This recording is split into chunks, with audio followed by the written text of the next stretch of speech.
మరి భారతదేశ నైసర్గిక స్వరూపాల్లో భాగంగా హిమాలయాలు, 2 మైదానాలు బ్రహ్మపుత్ర, గంగా. Okay, clear? చూడండి మా వాయిస్ ఒకసారి ఎస్ఎంఎస్ చేయండి.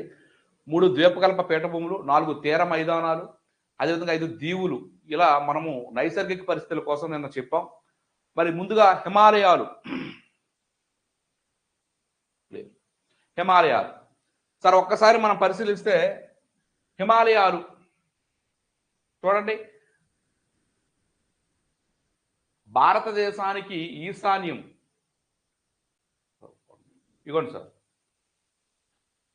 5 లక్షల చదరపు కిలోమీటర్ల విస్తీర్ణంలో ఇగో ఇక్కడ మనకి జమ్మూ కాశ్మీర్ ఉంది కదా, ఈ యొక్క ప్రాంతం నుంచి ఇక్కడ అరుణాచల్ ప్రదేశ్, ఇది జమ్మూ కాశ్మీరు, ఇదేమో అరుణాచల్ ప్రదేశ్. ఇక్కడ వరకు కూడా ఈ విధంగా విస్తరించి ఉన్న ప్రాంతమే మనకి హిమాలయాలు. ఓకే, ఈ హిమాలయాల్లో ప్రాంతాల్లో పై భాగాన మనం హిమాద్రి గాను, మధ్యలో హిమాచల్ గాను, కింద భాగాన్ని శివాలిక్ గాను మనకి విభజించడం జరిగింది.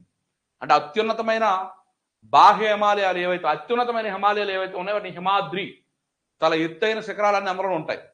దాని కింద ఉన్న మధ్యలో ఉన్నదాన్ని హిమాచల్ అంటాం, దాని కింద ఉన్నదాన్ని శివాలిక్ అంటాం. ఈ విధంగా మనకి హిమాలయాలు అనేవి 3 భాగాలుగా విభజించబడింది: హిమాద్రి, హిమాచల్, శివాలిక్ అంటే మన ప్రజెంట్ ఏవైతే మన మెయిన్ సిటీస్ ఉన్నాయో అవన్నీ కూడా శివాలిక్ లో భాగంగా ఉన్నాయి. ఈరోజు సిమ్లా కానివ్వండి, డెహ్రాడూన్ కానివ్వండి, అయితే కొన్ని నగరాలు అయితే హిమాచల్లో ఉన్నాయి. సో పూర్తిగా మంచుతో కప్పబడిన పూర్తిగా ఎత్తైన శిఖరాలైన ఎవరెస్ట్, కాంచనగంగా ఇటువంటివన్నీ కూడా హిమాద్రిలో ఉన్నాయి. సో ఇవన్నీ మనం ఇప్పుడు చూద్దాం. అర్థమైంది సార్? ఇదే హిమాలయాలు. సో భారతదేశానికి ఉత్తర భాగాన ఈశాన్య భాగం వరకు కూడా ఈ విధంగా మనకి 5 లక్షల చదరపు కిలోమీటర్ల పరిధిలో ఉన్న అతి నవీన ముడుత పర్వతాలు. ప్రాచీన ముడుత పర్వతాలు వేరు, నవీన ముడుత పర్వతాలు వేరు. అతి తరుణ ముడుత పర్వతాలు. సో పర్వతాలు అనే కాన్సెప్ట్లో ముడుత పర్వతాలు అంటే ఏంటి, అవశిష్ట పర్వతాలు అంటే ఏంటి, పర్వతాంతర ఇటువంటివన్నీ మనం చూద్దాం. గిరిపద అంటే పర్వతాల్లో టైప్స్ ఆఫ్ ఇవి అనమాట. ఒకసారి గుడ్ మార్నింగ్. సరే, మరి ఈ హిమాలయాలు ఎలా ఏర్పడ్డాయి నేను చెప్పాను. టెథిస్ సముద్రం ఏదైతే ఉందో అది యురేషియా మరియు ఈ మన టెక్టానిక్స్ ప్లేట్స్ ఏవైతే ఉన్నాయో వాటి యొక్క తాండవం వల్ల టెథిస్ సముద్రం అనేది అంతరించిపోయి ఆ ప్లేస్లో హిమాలయాలు ఏర్పడింది.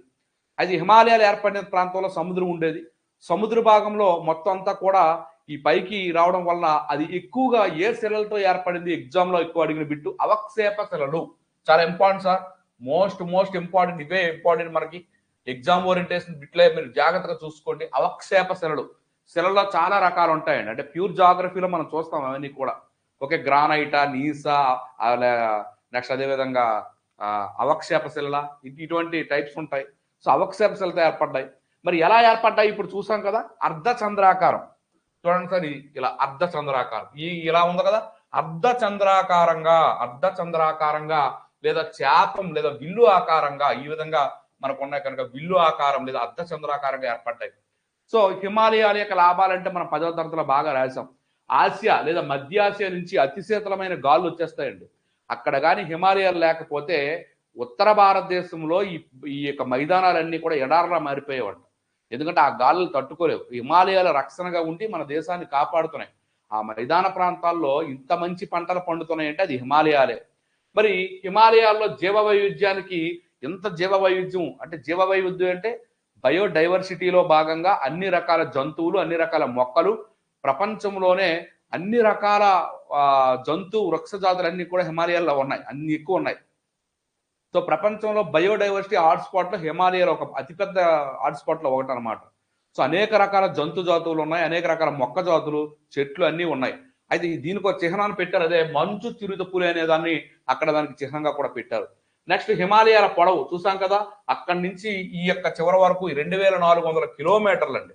సో వాస్తవంగా చెప్పాలంటే మన తూర్పు పడమరకి 2933 కిలోమీటర్లు అని చెప్పాం కదా, అంత పొడవు ఉంది అది.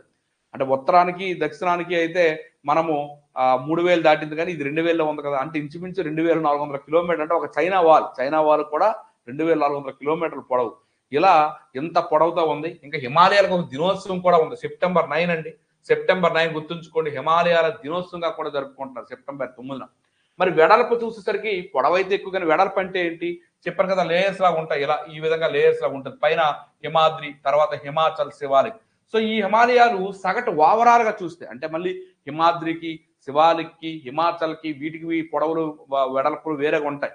కానీ ఇక్కడికి వచ్చేసరికి ఓవరాల్ గా 150 నుంచి 400 కిలోమీటర్ల వెడల్పుతో ఉందంట. 5 లక్షల చదరపు, చెప్పాను కదా 5 లక్షల చదరపు కిలోమీటర్. సార్ 5 లక్షల చదరపు కిలోమీటర్ అంటే ఆసమాషి కాదండి, 5 లక్షల చదరపు కిలోమీటర్లు. ఓకే, అంత విస్తీర్ణంతో ఉన్నది, 2400 కిలోమీటర్ల పొడవుతో ఉన్నది. మరి రాష్ట్రాలు చూసి చెప్పాను కదా, జమ్మూ కాశ్మీర్ నుంచి అరుణాచల్ ప్రదేశ్ వరకు కూడా ప్రతి ప్రాంతాన్ని కవర్ చేస్తూ ఇది ఉంది. మరి అదేవిధంగా నదుల ప్రకారంగా చూస్తే మానస్ సరోవరంలో సింధు నది జన్మస్థానం, అలాగే బ్రహ్మపుత్ర, ఈ నదులన్నీ కూడా అక్కడే పుట్టాయి.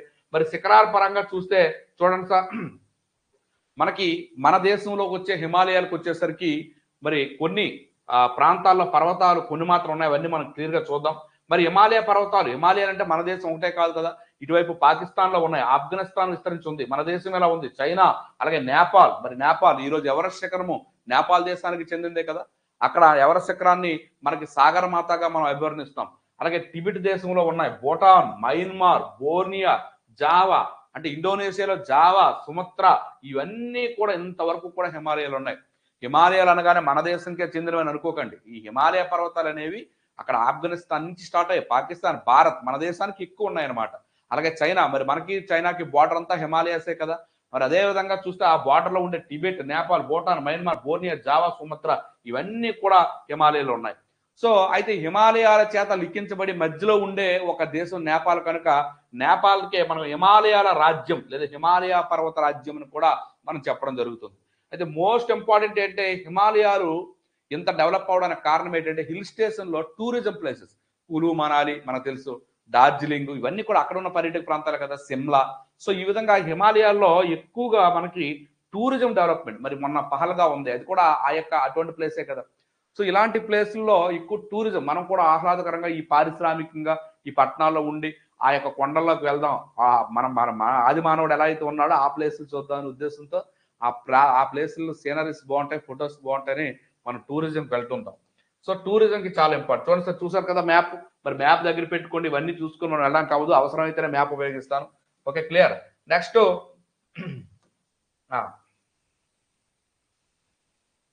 సో వాస్తవంగా మన దేశంలో ఈ పర్వతాలు కానివ్వండి, నదులు కానివ్వండి, నేలలు కానివ్వండి, వీటన్నిటిని ఎవరు కొలుస్తారంటే మనుషుల చేత కష్టం అండి. సర్వే ఆఫ్ ఇండియా అని ఉంటుంది, చాలా ఇంపార్టెంట్, డెహ్రాడూన్. మరి అది ఈ యొక్క ఏదైతే ఉపగ్రహాలు ఉన్నాయో ఉపగ్రహాల ద్వారా ఆ సర్వే ఆఫ్ ఇండియా చాలా ఇంపార్టెంట్. సర్వే ఆఫ్ ఇండియా ఎక్కడ ఉందంటే డెహ్రాడూన్, ఇది ఇంపార్టెంట్ బిట్ రాసుకోండి, సర్వే ఆఫ్ ఇండియా. సో ఈ సర్వే ఆఫ్ ఇండియా అనేది ఈ యొక్క మన హిమాలయ పర్వతాలు కావచ్చు, ఏ పర్వతాలు, వాటి మ్యాప్లు తయారు చేస్తుందండి. నెక్స్ట్ ఇంకోటి, పర్వతాలను అధ్యయనం చేసే శాస్త్రాన్ని ఓరాలజీ అంటాం. ప్రతి దానికి ఒక అధ్యయనం ఉంటుంది సార్. మనిషి మరి ప్రతిదీ, ఇంకా ఇది అదేనా కాదు, ప్రతి దానికి అధ్యయనం ఉంటుంది. మీరు ఏదైనా చెప్తే దానికి ఒక అధ్యయన శాస్త్రం పేరు నేను చెప్తాను. ప్రతి దానికి అధ్యయన శాస్త్రం ఉంటుంది, అర్థమైందండి. ప్రతి దానికి, మన శరీరంలో ఉండే ప్రతి భాగానికి కూడా అధ్యయన శాస్త్రం ఉంటుంది, తెలుసు కదా. సో అందువల్ల ఏంటంటే ప్రతి దానికి అధ్యయన శాస్త్రం ఉంటుంది. సో ఈ విధంగా పర్వతాలకి ఓరాలజీ అంటాం. మరి హిమాలయ పర్వతాల్లో మరి అందరికీ, ప్రపంచం అందరికీ తెలుసు, మరి సంగీతకారులకు కూడా తెలుసు కనుక, ఎవరెస్ట్ ఎంత ఎక్కైనా ఎక్కేస్తానే నీ కోసం. సో ఆ ఎవరెస్ట్ అది, మరి అంత ఎవరెస్ట్ ఎందుకు పోల్చారు, హిమాలయాలకి రాజు, అంత ఎత్తైనది. మరి 8851 కిలోమీటర్ల ఎత్తు అంటే మాట్లాడండి, అంత ఎత్తు. ప్రపంచంలో అత్యంత ఎత్తైన శిఖరం ఏదంటే ఎవరెస్ట్. ఆ మౌంట్ ఎవరెస్ట్ అనేది ఎక్కడ ఉంది, హిమాలయాలు. ఆ హిమాలయాలు ఎవరెస్ట్ శిఖరాన్ని అధిరోహించిన వారిని మనం ఎంతో గొప్పగా, వాళ్ళకి ఎన్నో రకాల అవార్డులు, ఎన్ని రివార్డులు కూడా ఇస్తుంటారు, అవునా కాదు. సో నెక్స్ట్, హిమాలయాల్ని ఎత్తు వెడల్పు ప్రకారం సాధారణంగా మనం 3 చెప్పాం కదా, ఇంకోటి 4 రకాలు విభజించారండి. ఎందుకు సార్ 4 రకాలు విభజించారంటే, ఆ హిమాద్రికి పైన ట్రాన్స్ హిమాలయాలు ఒకటి ఉన్నాయి. అవి కూడా మనకి కొంచెం టిబెట్ నుంచి మనం చూసుకుంటే ఇలాగా జస్కర్ పర్వతాలు, కారకోరం, ఈ విధంగా ఉంటాయి అన్నమాట. సో ఈ విధంగా ఉంటూ ఇక్కడ ట్రాన్స్ హిమాలయాలు అని ఒకటి ఉంటుంది. ట్రాన్స్ హిమాలయాలు ఇది కూడా మన దేశంలో కొంతవరకు ఎఫెక్ట్ అవుతుంది కనుక ట్రాన్స్ హిమాలయాలు, తర్వాత ఏమో హిమాద్రి, తర్వాత ఏమో హిమాచల్, తర్వాత ఏమో శివాలిక్, ఈ విధంగా మన భూభాగాల్లో 4 ఉంటాయి ఒక వరుస అనమాట. కిందన శివాలిక్ ఉంటుంది, పైన హిమాచల్, పైన హిమాద్రి, పైన ట్రాన్స్ హిమాలయాలు. ఇలా ఎన్ని రకాలుగా విభజించారంటే 4 రకాలండి. మరి ముందుగా మన హీరో హిమాద్రిలోకి పోదాం. ఎందుకంటే మోస్ట్లీ హిమాలయాలు అనగానే హిమాద్రి సార్. ఎందుకు సార్ హిమాద్రి అంటే ఎత్తైన శిఖరాలు కానివ్వండి, దీనికి సంబంధించిన హిమాలయ పర్వతాలకు సంబంధించిన మెయిన్ ఏరియా అంతా కూడా హిమాద్రి. సో అందువల్ల హిమాద్రి చాలా ఇంపార్టెంట్. అందుకే దీని అత్యున్నత హిమాలయాలు అంటారు. అత్యున్నత హిమాలయాలు. మరి హిమాలయాల్లోనే ఇది గొప్పదనమాట. హిమాలయాలకు మారుపేరు లాంటిది అత్యున్నత హిమాలయాలు. అలాగే దీన్నే బహిరిగిరి శ్రేణులు అని కూడా అంటారు. అలాగే ఇది హిమాలయాల గొప్పది కనుక గ్రేటర్ హిమాలయాలు అని అంటారు. చూసారా, ఒక్కొక్క పేరు అనమాట. హిమాచల్కి ఒక పేరు ఉంటుంది, శివాలికి ఒక పేరు ఉంటుంది, ఇలా ఉంటాయి. అదే మెయిన్ గా మనం పరిశీలిస్తే హిమాద్రి గల పేర్లు ఏంటంటే అత్యున్నత హిమాలయాలు, గ్రేటర్ హిమాలయాలు, బహిరిగిరి శ్రేణులు అని అంటారండి. ఓకే, వాస్తవంగా నిన్న మీకు చెప్పాను, హిమాలయ పర్వతాలన్నీ కూడా టెథిస్ మహాసముద్రం అది అంతరించిపోవడం వల్ల దాని ప్లేస్ లో ఏర్పడ్డాయని చెప్పాం. అయితే ఇందులో ఒక్కొక్కటి మరలా ఒక్కొక్క ప్లేస్, ఒక్కొక్క ప్రాంతం. ఈ హిమాద్రి అంట ఒలిగోసిన్ యుగంలో ఏర్పడింది. ఆ యుగంలో గుర్రాలు ఏర్పడ్డాయంటే అదే సమయంలో ఈ ఒలిగోసిన్. నెక్స్ట్ చూడండి, యావరేజ్ గా ఓవరాల్ గా హిమాలయాలు ఏ శిలలతో ఏర్పడ్డాయంటే అవక్షేపక శిలలు అండి. కానీ అందులో మరలా హిమాద్రి ఏ శిలలు, శివాలిక్ ఏ శిలలు, హిమాచల్ ఏ శిలలు అని అడిగితే హిమాద్రికి వచ్చేసరికి గ్రానైట్ నీర్ షిఫ్ట్ చాలా ఇంపార్టెంట్ అండి. మరి ఇది ఇంత వేగంగా మీకు చెప్తే అర్థం కాదు. ప్యూర్కి వెళ్ళాలి. ప్యూర్కి వెళ్తేనే ఈ శిలలు ఎలా ఏర్పడ్డాయి, ఈ యొక్క అవన్నీ కూడా అందులో ఉంటాయి. గ్రానైట్, బసాల్ట్ ఏ ప్రాంతాల్లో ఉంటాయి ఇవన్నీ కూడా. ఆ ప్యూర్ మనకు అవసరం లేదు, గుర్తుంచుకుని మైండ్ లో మాత్రం పెట్టుకోండి. హిమాద్రి గ్రానైట్ నీర్ షిఫ్ట్, ఆ హిమాలయాలు అవక్షేపక శిలలు చాలా ఇంపార్టెంట్. బిట్లు ర్యాండమ్ గా ఇచ్చేస్తుంటాడు. మరి ఓకే, ఈ యొక్క హిమాలయాల్లో అన్నింటికంటే ఎత్తైన హిమాలయాలే కదా, అందులో హిమాద్రి మెయిన్ కదా. సో సగటు ఎత్తులోకి వచ్చేసరికి శివాలిక్ కానీ, హిమాచల్ కానీ, ట్రాన్స్ హిమాలయాలతో కంపేర్ చేస్తే హైయెస్ట్ గా ఉండేది హిమాద్రి సార్. 6100 కిలోమీటర్ల సరాసరి. అంటే హిమాద్రిలో ఉండే ఏ శిఖరాన్ని తీసుకున్న 6000 కిలోమీటర్ల పరిధి దాటే ఉంటుంది. ఓవరాల్ గా 6100 కిలోమీటర్లు ఎత్తుంటాయంట హిమాద్రిలో. అంటే యావరేజ్ గా ప్రతిదీ కూడా ఏ పర్వతం తీసుకోండి హిమాద్రిలో 6100 కిలోమీటర్. అంటే యావరేజ్ తెలుసు కదా, average means total number of mountains by total number అని వేస్తే మనకి ఆటోమేటిక్ గా యావరేజ్ వచ్చేస్తుంది. అంటే ఏ శిఖరం తీసుకోండి. సో సపోజ్ కి ఎవరెస్ట్ ఉంది 8851 ప్లస్ ఇంకోటి 8800, ఇలా యావరేజ్ తీసుకుంటే 6100. కొన్ని పొట్టుగా ఉండొచ్చు 6100 ఇట్టంట. సో అందుకే ద అబోర్డ్ ఆఫ్ గాడ్స్ అని హిమాద్రికి పిలవడం జరుగుతుంది. మోస్ట్ ఇంపార్టెంట్, చాలా ఇంపార్టెంట్ సార్, దాన్ని గుర్తుంచుకోండి. మరి మొత్తం ఎత్తు 6100 కిలోమీటర్లు చెప్పాను కదా, అందుకే ఇవి అత్యున్నతమైనవి, అవిచ్ఛిన్నమైనవి, అత్యుష్టమైనవి కూడా పేరడం జరుగుతుంది. మరి హిమాలయాల శిఖరాలు సార్ చాలా ఇంపార్టెంట్. ఎందుకు సార్ నేను అంటున్నానంటే చూడండి, ఇది హిమాద్రి కొన్ని శిఖరాలు ఎందులోనివి అని కూడా అడిగే అవకాశాలు ఉంటాయండి. హిమాద్రిలో ఏ శిఖరాలు ఉన్నాయి, ట్రాన్స్ హిమాలయాల్లో ఏ శిఖరాలు ఉన్నాయి, హిమాచల్లో ఏ శిఖరాలు ఉన్నాయి, శివాలిక్ లో ఏ శిఖరాలు ఉన్నాయి. ఇది మాత్రం చాలా వరకు మైండ్ లో పెట్టుకోవాలి. అడుగుతాడు డైరెక్ట్ గా, మనం సింపులే కదా అనుకోవచ్చు. సో ఖచ్చితంగా ఎగ్జామ్ లో తప్పు చేస్తాం. సో ఎవరెస్ట్ మనందరికీ తెలిసిందే. ఎవరెస్ట్ అనేది ఎక్కడ సార్ ఉందంటే నేపాల్లో ఉందండి. సో అది మన దేశానికి సంబంధించింది అయితే కాదు. మరి మన దేశానికి సంబంధించి కాంచనగంగా చాలా ఇంపార్టెంట్. సిక్కింలో ఉంది, చాలా ఇంపార్టెంట్. చూసారు కదా, కాంచనగంగా. అయితే కాంచనగంగా మన దేశంలో ఎత్తైందా అని వచ్చేసరికి గాడ్విన్ ఆస్టిన్. ఓకే, మరి అది ఎక్కడ ఉంది సార్? సో అది ట్రాన్స్ హిమాలయాల్లో ఉంది, మన దేశానికి సంబంధించి. అది ఎత్తైనది రెండవది. ఓకే, తర్వాత నందాదేవి ఉత్తరాఖండ్ లో ఉంది. చూడండి చాలా ఇంపార్టెంట్. ఎవరెస్ట్ శిఖరం ఎత్తి 8845 మీటర్లు అండి. అయితే ఒక సర్వే ప్రకారం 8551 మీటర్లుగా మనం నిర్ధారించారు. సో ఇదే గుర్తుంచుకోండి, 8845 మీటర్లు. అలాగే కాంచనగంగా, దీన్ని నేపాల్లో ఒక పేరుతో పిలుస్తారట. మన రాష్ట్రం, మన దేశం సిక్కింలోనే ఉంది. సిక్కిం రాజధాని ఏదో ఒక్కసారి రాయండి అమ్మా. సిక్కిం రాజధాని ఏది?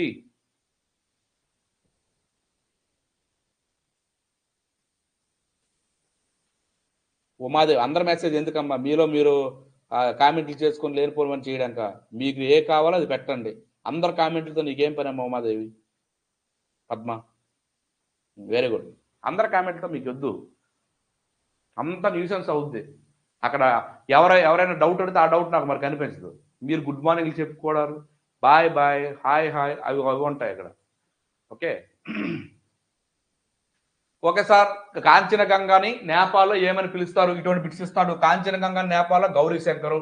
ఓకే, మరి అదే విధంగా మరి గౌరీ శంకర్ ఇదేంటి సార్ ఈ పేరు అక్కడ పెట్టారంటే, సార్ హిమాలయాలు అంటేనే బోలో శంకరుడు అండి, శివుడి నిలయ హిమాలయాలు. సో అందరికీ తెలిసిందానికి శంకరుడు. మరి అదే విధంగా మీ అందరికీ తెలిసిందే కాశ్మీర్లో శ్రీనగరాన్ని నిర్మించింది అశోకుడు. ఆ యొక్క హిమాలయ ప్రాంతాల మొత్తంలో శైవ మత వ్యాప్తి కూడా చేశారండి. సరే, తర్వాత నందాదేవి ఉత్తరాఖండ్ లో ఉందండి, 7,817 కిలోమీటర్లు. కామెట్ 7,756, అది కూడా ఉత్తరాఖండ్. జమ్మూ కాశ్మీర్ లో నాంగ్ పర్బాత్ దాని పేరు. తర్వాత అరుణాచల్ ప్రదేశ్ లో నామ్చా బర్వా. సార్ మరి ఇక్కడ ఎలా బిట్టిస్తారో మాకు తెలియదు సార్, ఏముంది సార్? నామ్చా బర్వా అనే హిమాద్రిలో శిఖరం లేదా నామ్చా బర్వా శిఖరము ఏ రాష్ట్రంలో ఉంది? డైరెక్ట్ అరుణాచల్ ప్రదేశ్. అదే బిట్టు. ఆ నాంగ్ పర్బాత్ అనేది ఏ రాష్ట్రంలో ఉంది? జమ్మూ కాశ్మీర్. అదే బిట్టు. నందాదేవి ఏ రాష్ట్రంలో ఉంది? ఉత్తరాఖండ్. అదే బిట్టు. కాంచనగంగా ఏ రాష్ట్రంలో ఉంది? సిక్కిం. అదే బిట్టు. ఇంకా బిట్టు ఎలాగ ఇస్తాడు? ఈ 4 ఇస్తారు మ్యాచింగ్ చెయ్యండి అంటాడు. ఇంకా ఎలాగిస్తాడు? 4 ఇస్తాడు. ఇందులో నందాదేవి ఉత్తరప్రదేశ్ అంటాడు, సరికానిది ఏది అంటాడు. ఓకే, ఇంకా ఏమిస్తాడు సార్ అంటాడు, కాంచనగంగా ఉత్తరప్రదేశ్ అంటాడు, నందాదేవి ఏమో బీహార్ అంటాడు, నాంగ్చా పర్వత్ జమ్మూ కాశ్మీర్ అంటాడు, నంగా పర్వత్ జమ్మూ కాశ్మీర్ అంటాడు, నామ్చా పర్వా అనేది అస్సాం అంటాడు. సరైనది ఏది అని అడుగుతాడు ఈ మ్యాచింగ్ లో. ఇలాగే బిట్స్ వస్తాయండి. సో బిట్స్ ఎక్కడి నుంచి వేరేగా రావు, మన కాన్సెప్ట్ పైన మంచి ఐడియా వస్తే బిట్స్ వస్తాయి. మీకు అర్థమైంది బిట్స్? ఇలా ఇస్తాడు బిట్స్. ఒకప్పుడు డైరెక్ట్గా ఇచ్చేసేవాడు, కాంచనగంగా నేపాల్ ఏమంటాడు, గౌరీ శంకర్ కళ్ళు మూసుకొని రాసేసావు. కానీ ఇప్పుడు అలా కాదు కదా, మ్యాచింగ్లు, జతపత్రాలు, సరైనది సరికానిది, స్టేట్మెంట్లు, రీజన్లు, అవి ఇవి అన్నీ మనకు వస్తాయి. ఏది ఏమి ఇచ్చినా ఈ పేజీలో కదా బిట్ వస్తుంది. ఈ పేజీ నీ మైండ్ లో ఉంటే వాడు ఏది ఇచ్చుకుంటే నీకేమమ్మా ఈజీగా రాయొచ్చు. Okay, next. మరి అదేవిధంగా నేపాల్లో ఉండే శిఖరాలు చూడండి సార్, వరుసగా చూడండి. మన హిమాద్రి అంటే మన దేశం ఒకటే కాదండి, మీకు ముందే చెప్పా, హిమాలయాలు మన సొత్తు కాదు, అన్ని దేశాలది. ప్రకృతి కూడా ఒక్క దేశానికి కాదు, అందరిది. సో అందువల్ల నేపాల్లో ఉన్న శిఖరాలు మనం పరిశీలిస్తే ధవలగిరి, మనసులు, మకాలు, అన్నపూర్ణ, చోయి, గౌరీబసం, లోతేస్. మరి ఇవన్నీ జస్ట్ గుర్తుంచుకుని మైండ్ లో పెట్టుకుంటే అవి నేపాల్కి సంబంధించినవి. ఓకే, మరి అదేవిధంగా కేదార్నాథ్, బద్రీనాథ్ ఇవి మనకు సంబంధించినవి. ఉత్తరాఖండ్, కేదార్నాథ్ ఉత్తరాఖండ్, బద్రీనాథ్ ఉత్తరాఖండ్. కేదార్నాథ్ ఉత్తరాఖండ్, బద్రీనాథులు మన అందరికీ తెలుసు. బద్రీ సినిమా ఉంది, బద్రీనాథ్ సినిమా ఉంది. సో బద్రీనాథ్ ఎక్కడంటే ఉత్తరాఖండ్, కేదార్నాథ్ ఉత్తరాఖండ్, రెండు కూడా. మరి హిందువులకి అత్యున్నతమైన తీర్థయాత్రలో అమర్నాథ్ యాత్ర, బద్రీనాథ్ యాత్ర, కేదార్నాథ్ యాత్ర ఇవన్నీ కూడా కలిసా. సో అందువల్ల ఎక్కడ ఉన్నాయి? ఉత్తరాఖండ్ గుర్తుంచుకోండి. మరి అది ఓకే, వచ్చేద్దాం ఎవరెస్ట్. సో ఇప్పుడు ఎవరెస్ట్ ఎంత ఎక్కైనా దూకేస్తారో చూద్దాం ఎవరెస్ట్ కోసం. ఓకే సార్, అందరికి అర్థమైంది కదా, క్లియర్? ఓకే, ముందుకు పోదాం. ఎవరెస్ట్ సార్, ఎవరెస్ట్ గురించి తెలియదే లేదు సార్. దీనికి సాధారణంగా మనం చూస్తే నేపాల్లో ప్రధానంగా దీన్ని సాగరమాత అంటారు. చాలా ఇంపార్టెంట్ సార్, చూసుకోండి. నేపాల్లోనేమో సాగరమాత అంటారు, టిబెట్లోనేమో జోంగ్మా బోలోంగ్మా అంటారు, చైనాలో కోమో లేదా చైనాలో కో గుర్తుంచుకోండి, చైనా కోమోలొంగ్మా. అలాగే టిబెట్ జోంగ్మా, టిబెట్ లో జోంగ్మో అని పిలుస్తారు. అదేందుకు సార్ అలా పిలుస్తారని దయచేసి నన్ను అడగండి, ఆ భాష అది. ఓకే, సో ఈ విధంగా దీన్ని పిలవడం జరుగుతుంది. మరి మొదటిసారిగా అధిరోహించింది ఎవరంటే మీకు తెలుసు సార్, ఎందుకంటే మే 29వ తేదీన ఇప్పుడు 1953లో మనకి మొట్టమొదటిసారిగా మనకి నేపాల్కి చెందిన టెన్సింగ్ నార్కే, ఇండో నేపాల్. మరి అదేవిధంగా ఎడ్మండ్ హిల్లరీ, న్యూజిలాండ్ దేశానికి చెందిన పర్వతారోహకులు దీన్ని అధిరోహించారు. టెన్సింగ్ నార్కే, అందుకే అతను మంచుపులి అంటారు. అతను టెన్సింగ్ నార్కే. ఎందుకు మంచుపులి అంటే అంత మంచులో మరి అంత ఎత్తైన శిఖరం అధిరోహించాలంటే మాట్లాడండి. సో మంచుపులి. సో ఇతను ఇండో నేపాలిస్ట్ అండి, హిమాచల్. అలాగే ఎడ్మండ్ హిల్లరీ న్యూజిలాండ్ అండి, వీళ్ళు అధిరోహించారు మొట్టమొదటిసారిగా. మే 29న అధిరోహించారు కనుక మే 29న హిమాలయాల దినోత్సవంగా కూడా మనం జరుపుకుంటాం. మరి మొదటిసారిగా అధిరోహించిన మహిళ జుంకో తాబి, జపాన్ అండి మహిళ. మరి మొదటిసారిగా అధిరోహించిన భారతీయ మహిళ బచేంద్రీ పాల్ అండి. ఓకే, మొదటిసారి అధిరోహించిన తొలి భారతీయ ఆంధ్రుడు మస్తాన్ బాబు, ఫేమస్ అయిపోయాడు కదా నెల్లూరు. అలాగే ఎక్కువ సార్లు అధిరోహించింది అప్పా శర్ప అండి, నేపాల్ 23 సార్లు అంట. ఇంకా అధిరోహిస్తూ ఉంటారు, మారుతూ ఉంటుంది. మరి ప్రస్తుతానికి ఎక్కువ సార్లు ఎదిరిన మహిళ అయితే లుఫాయిస్ సెర్బా 7 సార్లు అంట. భారతదేశం నుంచి ఎక్కువ ఎదిరించిన భారతీయుడు లవ్రాజ్ సింగ్ అంట, ఉత్తరాఖండ్కి చెందిన వ్యక్తి. ఏ రాష్ట్రం అనేది అడగలండి. అంటే ఇటువంటి బిట్స్ ఇచ్చేవన్నీ పోయాయి. ఏది ఎంతవరకు గుర్తుంచుకోవడం అంతవరకు గుర్తుంచుకోవడం మనకి అవసరం. అలాగే ఎక్కువ సార్లు అధిరోహించిన భారతీయ మహిళ అంజుసం సెన్హా. ఓకే. మరి అదేవిధంగా ఆంధ్రప్రదేశ్ నుంచి మొదటిసారిగా అధిరించిన మహిళ అయితే సంధ్యాట గుంటూరు, రాణి పశ్చిమ గోదావరి. మరి మన మహిళలు కూడా ఎవరైనా ఎక్కాలంటే వ్యక్తే మీ నెక్స్ట్ జాగ్రఫీ మెటీరియల్ మీ పేరు వేస్తాను అక్కడ. Okay sir. నెక్స్ట్ మరి నేపాల్కి సంబంధించి ఏదైతే ఎవరెస్ట్ శిఖరం ఉందో ఈ ఎవరెస్ట్ శిఖరానికి సంబంధించి నేపాల్, భూటాన్, భారతదేశానికి మధ్య కొన్ని కనుమలు, అంటే అక్కడి నుంచి కనుమ అంటే ఒక మార్గం, కనుమ మార్గము. సో ఈ మార్గాల్లో ప్రధానంగా చూస్తే తుంగఫాన్ కనుమ, తుంగఫాస్ చాలా ఇంపార్టెంట్ సార్, అడుగుతాడు, చెప్తాను దీని గురించి. ఇది నా మాట విధంగా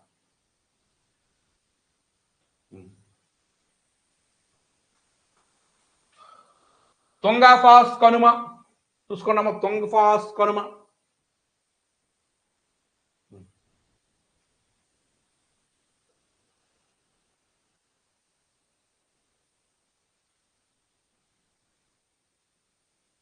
ఏంటి సార్? ఈ తుంగాఫాస్ కనుమ, మాంగామాస్ కనుమ, ఈ 2 కనుమలు గుండట బ్రహ్మపుత్ర నది భారతలోకి ప్రవేశిస్తుంది. మరలా ఇది చైనాను అరుణాచల్ ప్రదేశ్ కలుపుతుందండి. ఆ బార్డర్ కదండి, చైనా అరుణాచల్ ప్రదేశ్ కలుపుతూ భారత్కి బ్రహ్మపుత్ర నదిని ఏ కనుమ గుండా వస్తుందంటే మాంగమాస్ కనుమ అండి, మాంగమాస్ కనుమ. నెక్స్ట్ ఇక్కడ మనకి కొన్ని, అంటే మనం నోట్స్ ఓరియంటేషన్ లో ఇచ్చాం కనుక ఎక్కడ వస్తే అక్కడ మనకి చిన్న చిన్నవన్నీ ఇచ్చేసాం. ఏంటి సార్ ఇది important. Gateway of India Mumbai. ఎందుకంటారు గేట్వే ఆఫ్ ఇండియా? జార్జ్ 5 అప్పట్లో వచ్చేటప్పుడు అతని కోసం ఒక పెద్ద గేట్ నిర్మించారు. ఓకే. ఇండియా గేట్ అంటే New Delhi, gate way of India అంటే ముంబై అంటాం. ఆ ముంబైలో దిగిన వ్యక్తికి మనం ముంబైలో అడుగుపెట్టిన తర్వాత స్వాగతం పలకడానికి ఏర్పాటు చేసాం. అలాగే gateway of south India Chennai అని అంటాం. అలాగే gateway of east India, east అటువైపు వెస్ట్ బెంగాల్ సిలిగురిని గేట్వే ఆఫ్ ఈస్ట్ ఇండియా అంటాం. గేట్వే ఆఫ్ కర్ణాటక మంగళూరు అంటాం. గేట్వే ఆఫ్ ఉత్తరప్రదేశ్ అని కాన్పూర్ అంటాం. గేట్వే ఆఫ్ జమ్మూ కాశ్మీర్ బనిహాల్ కనుమ, అంటే అక్కడ ఇతర దేశాల నుంచి జమ్మూ కాశ్మీర్లోకి రావాలంటే బన్నిహాల్ కనుమను దాటుకుని రావాలి, అందుకే gateway of Jammu Kashmir. Gateway of Rajasthan ని ఆల్వార్ అంటాం. చాలా ఇంపార్టెంట్. ఆల్వార్లు నాయనార్లు వేరు నాయన, నాయనార్లు శైవులు, ఆల్వార్లు వైష్ణవులు, అది భక్తి ఉద్యమకాలము, దానికి దీనికి సంబంధం లేదు, ఆల్వార్. ఓకేనండి, ఇప్పుడు అర్థమైంది కదా సార్ అందరూ కూడా? గేట్వేస్ అంటాం అన్నమాట. Okay, clear. Next India gate ఎక్కడ ఉంది అంటే న్యూఢిల్లీలో ఉంది. ఇండియా గేట్ ఎక్కడ ఉందంటే న్యూఢిల్లీలో ఉంది. ఇండియా గేట్ ని మనకు నిర్మించడానికి కారణం ఏంటంటే ఆనాటి యుద్ధంలో చనిపోయిన మన అమరవీరుల ని గుర్తు చేస్తూ ఇండియా గేట్ ని ఢిల్లీలో కట్టించారు అనమాట. ఓకే. హిమాచల్, రెండోది హిమాచల్ అండి. ఒకటోది హిమాద్రి చూసాం, రెండోది హిమాచల్. చెప్పారు కదండి, జాగ్రఫీ అంటే మేము ఉండదు సార్, ఐడెంటిఫికేషన్ కోసం. జాగ్రఫీ ఐడెంటిఫికేషన్ అంటారు అందుకే. సో ఒక మ్యాప్ కరెక్ట్గా ఉంచి, అదే మ్యాప్ ఎందుకంటే ఇది ఎక్కడ ఉంది ఇది ఎక్కడ ఉంది చూడడానికే. నీకు చిన్నపిల్లడా కాదు, నీకు ఆటోమేటిక్ ఎప్పటి నుంచి చదువుతూ ఉన్నా, నీకు మ్యాప్ ఏం తెలియదు ఏం కాదు. సో కావాలంటే మళ్ళీ మ్యాప్ చూపిస్తాను. హిమాద్రి పైన ఉంటుంది, హిమాచల్ దాని కింద, హిమాచల్ కింద శివాలిక్, ఇటు పైన ట్రాన్స్ హిమాలయన్ ఉంటుంది. ఏమైనా కనుమలు వచ్చేటప్పుడు మాత్రం ఒకసారి మనం చూద్దాం. ఓకేనండి, క్లియర్? అందరూ ఓకేనా? రెడీగా ఉన్నామంటే ఇలా పెట్టండి, నేను స్టార్ట్ చేస్తాను.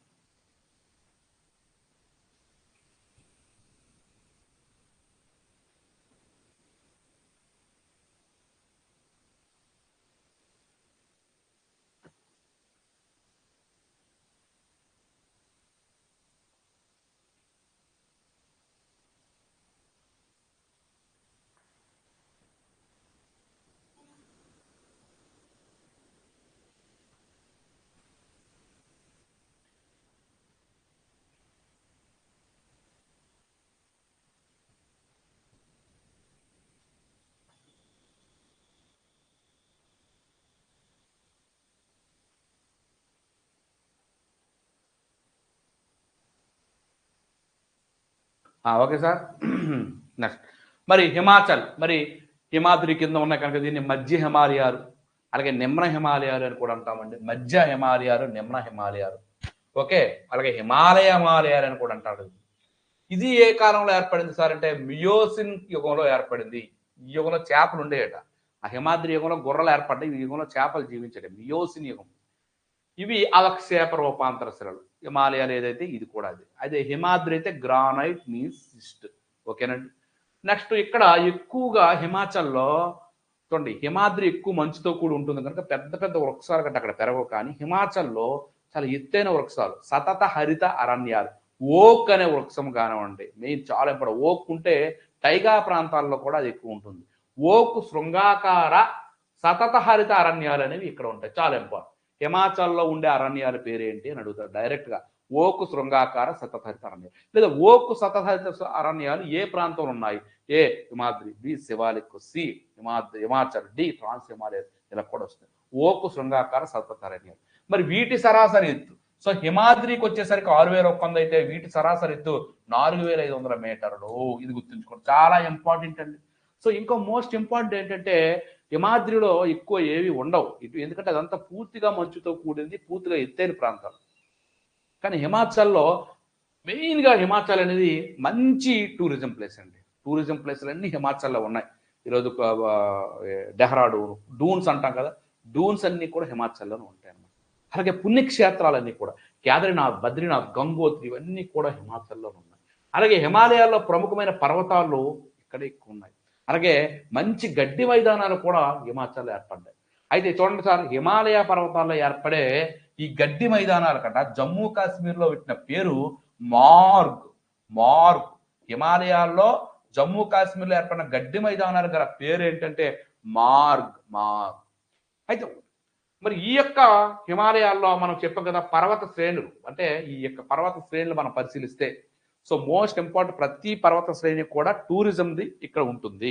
హిమాచల్లో టూరిజంకి సంబంధించిన ప్రతిదీ కూడా ఇక్కడ ఉంటుంది. మనం ఎప్పుడైనా సరే టూర్ వెళ్ళాలనుకుంటే ఈ హిమాచల్ వరకు మనం వెళ్ళగలం, హిమాద్రికి మనం వెళ్ళలేం. అక్కడ ప్రధానంగా అంతా కూడా నివాసయోగ్యంగా కూడా ఉంటుంది.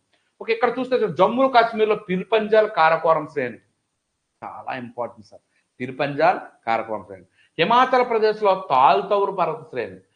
ఉత్తరాఖండ్లో ముస్సోరి, మరి ఇప్పుడు సివిల్ సర్వీస్ వాళ్ళకి శిక్షణ ఇచ్చే కేంద్రం ముస్సోరి ఎక్కడ ఉందంటే ఉత్తరాఖండ్లో ఉంది. వాళ్ళు తీసుకెళ్ళి ఆ చలిలో శిక్షణ ఇస్తారు, ఎందుకంటే బయటకు వస్తే మొత్తం వేడే కదా, మళ్ళీ ఆ డ్యూటీలో జాయిన్ అవుతుంది. అందుకే ఇక్కడ ఎంత చల్లబడతావో చల్లబడని చెప్పి పూర్తిగా శిక్షణ ఇస్తారు. అలాగే ఉత్తరాఖండ్ నేపాల్లో కలిపి నాంగ్ టిక్బా అని. అలాగే నేపాల్ అనే దేశంలో ఈ హిమాచల్లో ఉండేది మహాభారత శ్రేణులు. చాలా ఇప్పుడు మహాభారత శ్రేణులు అంటాం. నేపాల్లో ఉండే హిమాచల్ ప్రదేశ్ అంటే మహాభారత శ్రేణులు. ఓకేనండి, చాలా జాగ్రత్తగా చేసుకోవాలి సార్, చాలా ఇంపార్టెంట్ ఇవన్నీ కూడా. మోస్ట్ ఇంపార్టెంట్ ఎందులోంచి బిట్ వస్తుంది సార్, పిర్పంజాల్ శ్రేణి చాలా ఇంపార్టెంట్. ఈ పిర్పంజాల్ శ్రేణి ఎందుకు ఇంపార్టెంట్ ఇప్పుడు చెప్తాను చూడండి, 1 minute.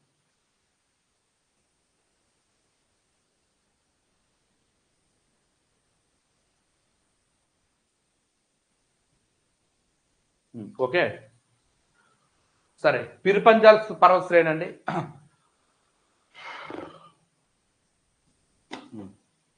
చూడమ్మ, పిర్పంజాల్ పర్వత శ్రేణి ఎందుకు సార్ ఇది చాలా ఇంపార్టెంట్ అంటే, పిర్పంజాల్ పర్వత శ్రేణిలో కనుమల్లో చూడండి బనీహాల్ కనుమ, అలాగే కారేవాస్. ఓకే, ఈ యొక్క ప్రధానంగా ఈ పిర్పంజాల్ పర్వత శ్రేణిలోనంట కారేవాస్ అనే మైదానాలు ఉన్నాయి. చాలా ఎత్తైనవి, 1800 మీటర్లు, అంతకంటే ఎక్కువైన ఎత్తులో ఉన్న సారవంతమైన మైదానాలు. పిర్పంజాల్ శ్రేణిలో ఉండే ఈ సారవంతమైన మైదానానికి ఏమని పేరు అని అడిగితే కారేవాస్ అని రాయండి, కారేవాస్. ఇంకోటి, ఈ పిర్పంజాల్ శ్రేణి గుండానే మనకి గంగా, జీలం, చీనాబ్ నదులు భారతదేశంలోకి జమ్మూ కాశ్మీర్ గుండా వస్తున్నాయి.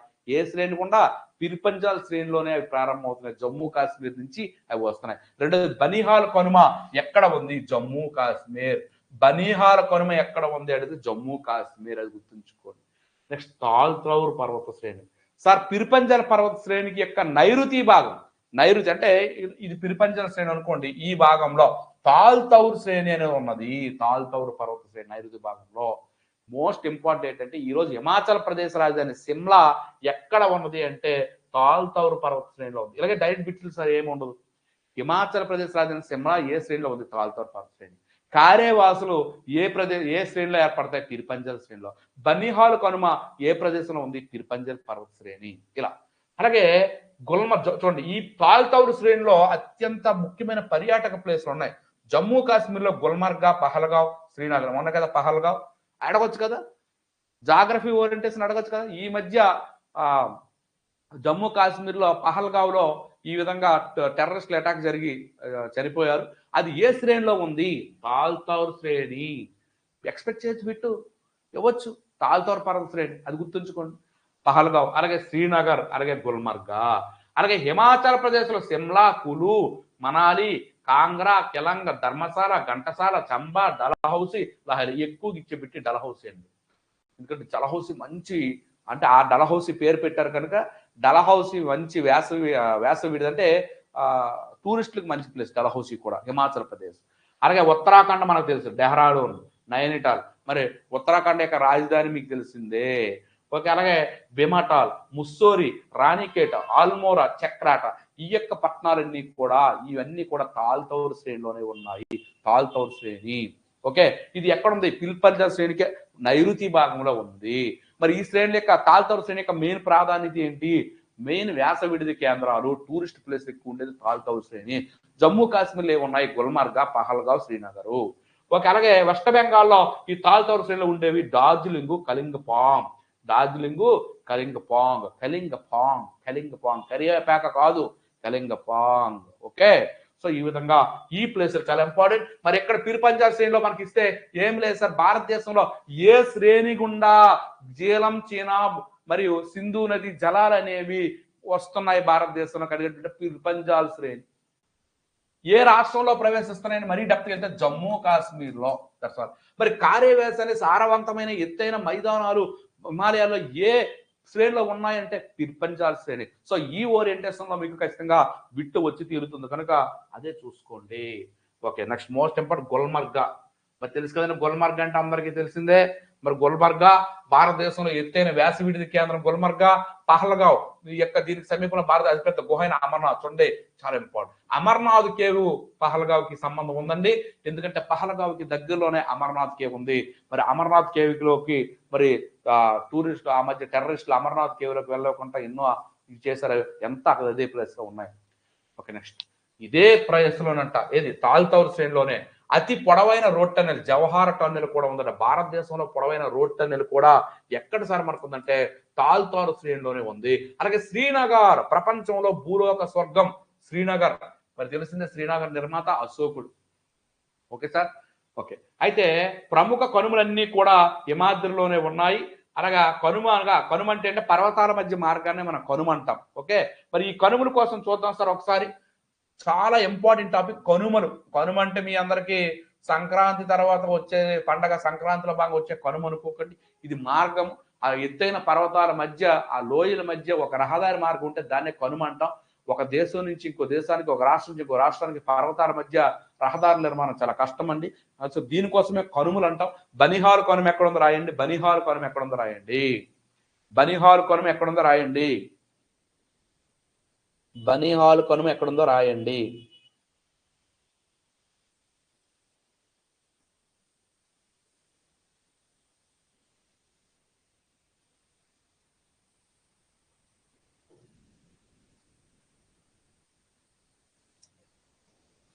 Very good, Jammu Kashmir.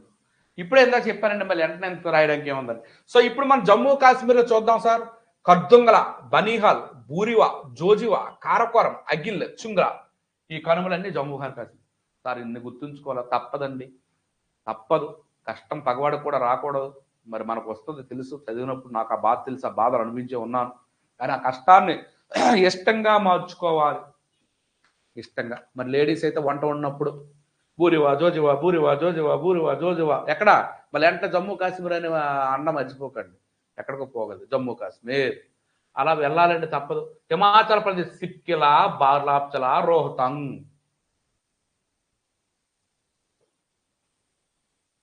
సిప్కిలా సట్లైజ్ నది పరివాహ ప్రాంతంలో ఉంటుంది. సిప్కిలా, బార్లాప్చలా, రోహతంగ్. ఓకే, అన్నమే. మరిన్ని 1కి 10 సార్లు చదవడం తప్ప ఇందులో మర్మము, కర్మము, మాయ, మంత్రం ఏమీ లేదండి. ఓకే సార్, ఏదో మాయ చేసి మాకు మైండ్లో పెట్టేయండి అన్నానికి అది ఏమీ లేదమ్మా. ఇక్కడ అర్థం కావడానికి ఏమీ లేదు. ఒకటికి 10 సార్లు చదవడము, రివిజన్ చేయడము, డే టు డే అలా రివిజన్ చేయడం తప్ప ఇంకొక మార్గం అనేది మనకి ఇక్కడ లేదు. అది మీరు గ్రహించాలి. సో ఉత్తరాఖండ్లో కనుమలు చూస్తే లిపు లేక్, మనా, దుబ్లా, కాంగ్రా. సిక్కింలో నాతులా, జలపల. సార్ వాస్తవంగా కొన్ని మీకు బాగా తెలుసు సార్, ఇంపార్టెంట్ కూడా చెప్తాను. Nathula important sir, Nathula Sikkim. అలాగే బనీహాల్ చాలా important sir, Banihal Jammu Kashmir. Okay, అలాగే సిప్కిలా చాలా ఇంపార్టెంట్ సార్, సిప్కిలా ఉత్తరాఖండ్, సిప్కిలా ఇది హిమాచల్ ప్రదేశ్, సిప్కిలా హిమాచల్ ప్రదేశ్ చాలా ఇంపార్టెంట్ సార్. అరుణాచల్ ప్రదేశ్ బొమ్మిడాల పులుసు, అరుణాచల్ ప్రదేశ్ చాలా ఇంపార్టెంట్. బొమ్మిడారా అరుణాచల్ ప్రదేశ్ లో బొమ్మిడాల పులుసు బాగుంటుంది. బంగ్లా, తుంగపాస్, పాంగ్లా, మాంగ్మార్. సో కొన్నిటిలో మనం చూసుకున్న ఇంపార్టెంట్ అంటే బొమ్మిడలా ఇంపార్టెంట్, బొమ్మిడిలా అరుణాచల్ ప్రదేశ్. అలాగే తుంగపాస్ కూడా ఇంపార్టెంట్, తుంగపాస్ ఎక్కడ అరుణాచల్ ప్రదేశ్, గుర్తుంచుకోండి తప్ప. అలాగే చూడండి చాలా ఇంపార్టెంట్ మనకి ఈ మధ్య కేంద్రపాలిత ప్రాంతంగా మారిన లడక్ ఉందండి. ఈ లడక్ లో ఉండే అతిపెద్ద కనుమ కద్దుంగల, భారతదేశంలో అతి ఎత్తైన కనుమ అంట. భారతదేశంలో అత్యంత ఎత్తైన కనుమైన కద్దుంగల ఎక్కడ ఉందంటే లడక్ లో ఉంది. భారతదేశంలో అత్యంత ఎత్తైన కద్దుంగల కనుమ ఎక్కడ ఉందంటే లడక్ లో ఉంది. బొమ్మిడాల పులుసు ఎక్కడ ఉందంటే అరుణాచల్ ప్రదేశ్ లో. నాతులా సిక్కిం.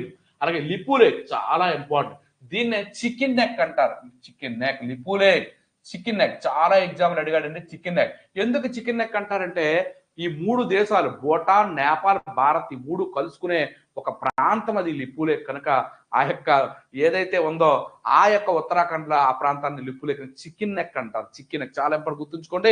2016 గ్రూప్ 2 మెయిన్స్ లో కూడా అడిగాడు, చాలా గ్రూప్ 1 ఎగ్జామ్ లో కూడా అడిగాడు, ఎన్నో ఎగ్జామ్లు అడిగాడు. లిపులేక్ ఏ రాష్ట్రం? ఉత్తరాఖండ్, అది కూడా గుర్తుంచుకోండి.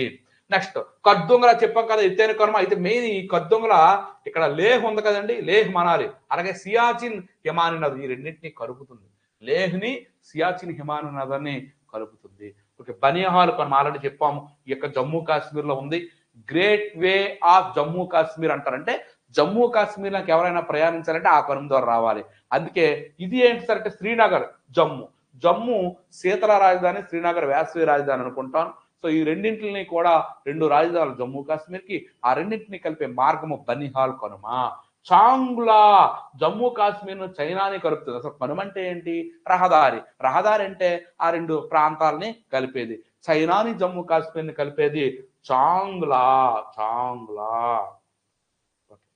నెక్స్ట్ మరి అదే విధంగా ఒజేలా జమ్మూ కాశ్మీర్ ని లేహ్ని కలిపే కనుమ ఒజేలా. ఓకే, ఒజేలా చూసుకున్నామా. అలాగే కారకోరం కనుమ చైనాని అలాగే జమ్మూని, చైనాలో సికియాంగ్, చైనాని జమ్మూని కలుపుతుంది. అఖిల్ కనుమ సికియాంగ్ జమ్మూని, చైనాని జమ్మూని కలుపుతుంది. సిప్కిలా కనుమ చెప్పాను కిందక సట్లైజ్ నది చాలా ఇంపార్టెంట్. సిప్కిలా కనుమ కొండే సట్లైజ్ నది భారతదేశంలో ప్రవేశిస్తుంది. చాలా ఇంపార్టెంట్, ఒక ఎగ్జామ్లో అడిగాడు కూడా. సిప్కిలా కనుమ భారతదేశంలో సట్లైజ్ నది, భారతదేశంలో సట్లైజ్ నది గుండా ఏ కనుమ గుండా ప్రవేశిస్తుంది? సిప్కిలా. లేదా సట్లైజ్ నది భారతదేశంలోకి ఏ కనుమ గుండా ప్రవేశిస్తుంది? సిప్కిలా కనుమ. ఓకే, సిప్కిలా కనుమ. ఈ విధంగా ఈ యొక్క ప్లేస్ చూడండి, దీన్నే ఇండస్ టిబెట్ రోడ్డు మార్గం కూడా ఈ సిప్కిలా కనుమ గుండా ఉంటుందంట, అది గుర్తుంచుకోండి. సిప్కిలా కనుమ ఎక్కడ ఉంది? హిమాచల్ ప్రదేశ్. 1కి 2 సార్లు మీరు బాగా గుర్తుంచుకోండి. నెక్స్ట్ ఇంకా అయిపోయాయి అనుకుంటే మన ఇది ఇంకా ఉన్నాయండి. బార్లాప్చులా కనుమ, చేనాబ్ నది చూడండి. సిప్కిలా కనుమ సట్లైజ్ నది, బార్లాప్చులా చేనాబ్ నది. ఈ చేనాబ్ నది బార్లాప్చులా కనుమ గుండా ప్రవహిస్తుంది. ఈ కనుమ గుండా ప్రపంచంలో అత్యంత ఎత్తైన రోడ్డు మార్గం ఈ మధ్య తెలుసు కదా, మనాలి టు లేహ్. ప్రపంచంలో అత్యంత రోడ్డు మార్గాన్ని మనాలి నుంచి లేహ్ మధ్య వేస్తున్నారు. అది ఏ కనుమ గుండా వెళ్తుందంటే బార్లాప్చులా కనుమ. చాలా ఇంపార్టెంట్ సార్. అలాగే రోహతంగ్, ఇది కూడా ఇంపార్టెంటే, రావి నది. అంటే ఇక్కడ మీరేం చేయాలంటే ఈ నదులు ఉన్నాయి కదా, నదులన్నీ పక్కన పెట్టుకొని కనుమ. సిప్కిలా సట్లైజ్, బార్లాప్చులా చేనాబ్, రోహతంగ్, రావి. ఇలా మనం పెట్టుకుంటే కొంత ఐడియా వస్తుంది అనమాట. అర్థమవుతుందండి. సో ఈ విధంగా రోహతంగ్ కనుమ, ఈ కనుమ గుండా కూడా కులింగ్ కైలాంగ్ రోడ్డు అనేది ఉన్నది. అంటే రోడ్స్ అంటే కనుమలు అంటే రోడ్డు మార్గాలు. మరి ఒకప్పుడు మట్టితో ఉండే, ఈ రోజు మనము బార్డర్ మనకి 1960లో స్టార్ట్ చేశారు. ఏమంటారు దాన్ని, బార్డర్ రోడ్ ఆర్గనైజేషన్ చెప్పి మరి అక్కడ బార్డర్లో ఉన్న రోడ్ల డెవలప్మెంట్ కోసం 1960 ఆర్గనైజేషన్ ఏర్పాటు చేశారు. దాని ఆధ్వర్యంలో ఇప్పుడు అనేక రోడ్ల నిర్మాణం కూడా జరుగుతుంది. నెక్స్ట్ చెప్పాను కదా, లిప్పులే చాలా ఇంపార్టెంట్. భారత్, చైనా, నేపాల్ మధ్య ట్రై జంక్షన్ అండి. దీన్నే లిప్పులే కొనమంటారు. చాలా ఎగ్జామ్లు అడిగాడు కనుక ఈ పాయింట్ మీరు బాగా ప్రస్తావించుకోండి. ఇంపార్టెంట్ లిప్పులే. నేను ఏదైతే ఇంపార్టెంట్ ప్రస్తావిస్తానో మీకు ఎగ్జామ్లో ఆని ముత్యాల కింద పడతాయి, అది గుర్తుంచుకోండి. నాతులా కనుమ చుంబీలోయలా ఉందట, చాలా ఇంపార్టెంట్. ఎందుకు సార్ అంటే చైనాకి భారత్కి మధ్య ఎక్కువగా మనకి బిజినెస్ అంటే ఎక్కువగా మనకి ఫ్లైట్ల ద్వారా అక్కర్లేదు, రోడ్డు మార్గాలు ఉన్నాయి కదా. సో ఎక్కువ ఈ చుంబీలోయ ద్వారా మనకి వాళ్ళకి మధ్య ఎక్కువ వర్తకం జరుగుతుంది అనమాట. సో ఈ చుంబీలో ఎక్కడ ఉందంటే నాతులా కనుమ. మరి నాతులా ఎక్కడ ఉందో మీకు తెలుసు, సిక్కిం. నాతులా ఎక్కడ ఉందండి, సిక్కింలో ఉంది. అయితే 1962 సంవత్సరంలో భారత్ చైనా యుద్ధం సమయంలో అంట ఈ నాతులా కనుమను మూసేస్తాం, లేకపోతే వారు వచ్చి మనకి గట్టిగా చేసేస్తున్నారు కనుక మరి అందువల్ల మూసేస్తాం. 2006లో మరలా ద్వైపాక్షిక ఒప్పందం ఆ రెండు దేశాల మధ్య జరిగి మరలా తీర్చారు. నెక్స్ట్ అదే విధంగా చూస్తే జల్ఫిలా కనుమ.